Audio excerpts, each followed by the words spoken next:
नमस्कार दोस्तों, क्या आपका बच्चा अचानक से शांत हो गया है? क्या आपके बच्चे में कुछ सस्पिशियस बिहेवियर है? तो ये वीडियो आपके लिए है। अप्रैल 2017 केरल की राजधानी तिरुवनंतपुरम, मुख्यमंत्री के घर से महज 400 मीटर की दूरी पे एक आलीशान बंगला आग की लपटों में घिरा था। लेकिन जब फायर फाइटर्स ने आग बुझाई और जो उन्हें मिला वो हॉरर फिल्म से कम नहीं था। 3 जली हुई लाशें, एक कटी हुई लाश और एक आदमी का पुतला। मगर सबसे डरावनी बात वो लाशें नहीं थी, सबसे डरावना वो मकसद जिसके लिए ये सारे कत्ल किए गए थे। क्या ये सिर्फ एक सनकी का काम था या फिर ये कोई रूहानी ताकत थी जिसे विज्ञान समझ नहीं सकता? आज की हमारी कहानी नंदन कोट की लाशों की है, जहां आस्था और अंधविश्वास के बीच की लकीर धुंधली हो गई थी। नंदन कोट के इस बेस कंपाउंड में रहने वाला परिवार तिरुवनंतपुरम के सबसे प्रतिष्ठित परिवारों में से एक था। पिता राजा संगम एक रिटायर प्रोफेसर, माँ जिन पद्मा एक मशहूर कार्डियोलॉजिस्ट और बेटी कैरोलिन जो चीन से डॉक्टरी की पढ़ाई करके लौटी थी। लेकिन इस चमकते हुए परिवार का एक खोटा सिक्का भी था, उनका बड़ा बेटा कैडल जॉनसन। कैडल शुरू से ही अलग था। वो पढ़ाई में अपनी बहन जितना तेज नहीं था, वो दुनिया से कटा हुआ था। वो अपने कमरे में बंद रहने वाला लड़का था। माँ बाप ने उसे डॉक्टर बनाने के लिए विदेश भेजा। वो वहां से फेल होकर लौट आया। उसे इंजीनियरिंग के लिए भेजा। वो वहां से भी खाली हाथ लौट आया। घर वालों के लिए वो बस एक फेलियर था। लेकिन कैडल की अपनी एक अलग ही दुनिया थी, इंटरनेट की डार्क दुनिया। अप्रैल के हफ्ते में कैडल ने एक प्लान बनाया। उसने ऑनलाइन एक कुल्हाड़ी मंगाई। उसने घंटों यूट्यूब पर मर्डर करने के तरीके देखे, लेकिन उसने ये सब गुस्से में नहीं किया था। उसके मुताबिक वो एक एक्सपेरिमेंट कर रहा था। 5 अप्रैल को उसने अपनी माँ को कमरे में बुलाया और उसने कहा, मम्मी देखो, मैंने एक नया वीडियो बनाया है। जैसे ही माँ कंप्यूटर स्क्रीन की ओर झुकी, कैडल ने पीछे से कुल्हाड़ी से वार कर दिया।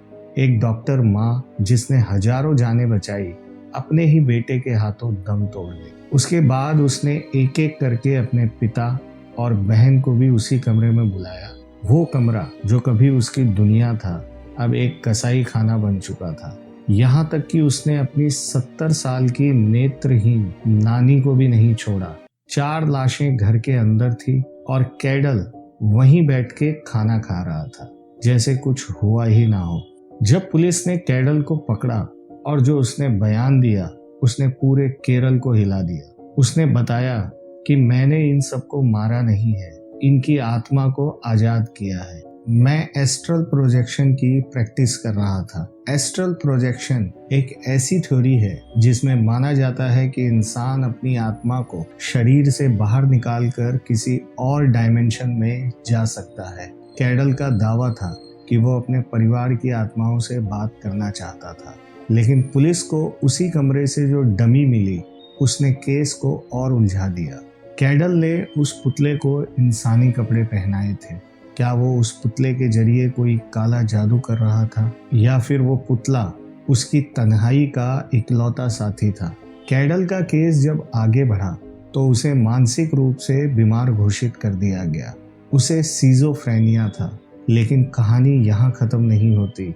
रिटायर IPS ऑफिसर श्रीलेखा जी, जो उस समय जेल विभाग की हेड थी, उन्होंने कैडल से मुलाकात की। कैडल ने उन्हें बताया कि उसे जेल में एक काला साया दिखता है, एक ऐसा मॉन्स्टर जिसकी आंखें लाल हैं और जो उसे कत्ल करने के लिए उकसाता है। और एक दिन कैडल ने एक दूसरे साथी कैदी की गला दबाने की कोशिश की। जब उससे इसका कारण पूछा गया तो उसने कहा कि वो काला साया मेरे कान में चिल्ला रहा था, मुझे खून चाहिए। क्या ये वाकई बीमारी थी या कैडल ने कुछ ऐसा इनवाइट कर लिया था जिसे वो कंट्रोल नहीं कर पा रहा था? अब बात करते हैं आज की। इतने साल बीत चुके हैं।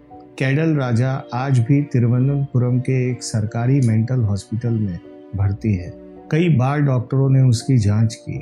2023 के एक रिपोर्ट के मुताबिक कैडल की हालत में सुधार तो हुआ है, लेकिन आज भी वो ट्रायल यानी कोर्ट की कार्रवाई के लिए पूरी तरीके से फिट नहीं है।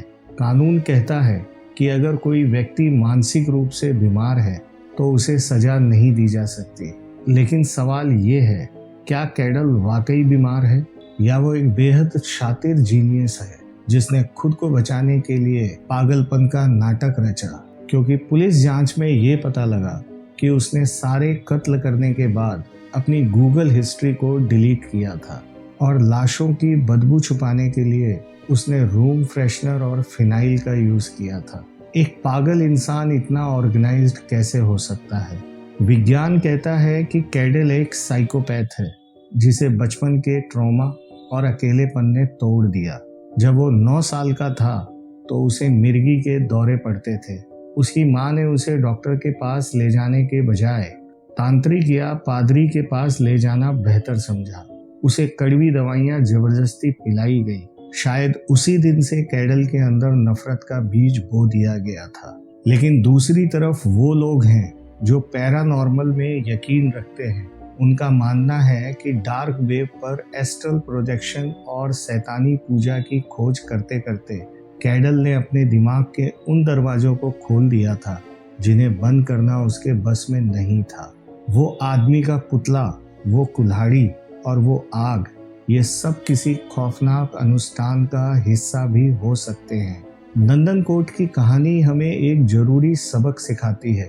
अक्सर हम अपने बच्चों की खामोशी को उनका स्वभाव मान लेते हैं, लेकिन कभी कभी वो खामोशी एक तूफान की आहट होती है।